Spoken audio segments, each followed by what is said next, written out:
মধ্যে ঠাকুর একটি গল্প বলতেন যে এক ধোপা সে একদিনে যে সে হিরে খুঁজে পেয়েছে। অতি দরিদ্র মানুষ, অশিক্ষিত মানুষ, হিরের কি মূল্য সে তো জানে না। সে ভেবেছে একটি সাধারণ পাথর, আর সেটা সে রেখেছে, আর সে ব্যবহারও করে। সে কাপড় পরিষ্কার করতে ঘষে ঘষে তাকে পরিষ্কার করে। কিন্তু তার একটা একটা কৌতূহল রয়ে গেছে যে এটা সাধারণ পাথর তো নয়, it's a very pretty stone, এটা কি ব্যাপার এটা। তো আমাদেরও কিন্তু সেই হিরে আছে। We all have that diamond, and like that poor washerman, we don't know its value. আমরা ব্যবহার করি,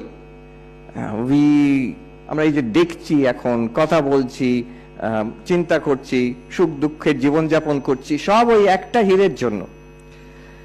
আর সেই ধোপার একটি কৌতূহল হলো সেই হিরেটা কি। তার একটি বন্ধু সবজিওয়ালা তাকে জিজ্ঞেস করছে, আচ্ছা এটা কি বলতে পারেন? সে সবজিওয়ালা, সে তার আর কত পড়াশোনা, সে বললো যে আমি 10 টাকা দেবো, এটা আমাকে দিয়ে দিন, এটা বেশ ভালো আমার মনে হচ্ছে, বেশ সুন্দর দেখতে। ভাগ্যিস তাকে বিক্রি করেনি। আমাদেরও সেই প্রশ্ন, কিন্তু প্রাচীন সময় থেকে আজ অব্দি we have the same question, this mystery of consciousness। এই যে চৈতন্য আমাদের মধ্যে ঝলমল করছে, এটা কি? এটা আমরা ব্যবহার করি, এই যে আমরা কথা বলছি, শুনছি, চৈতন্যের জন্যই।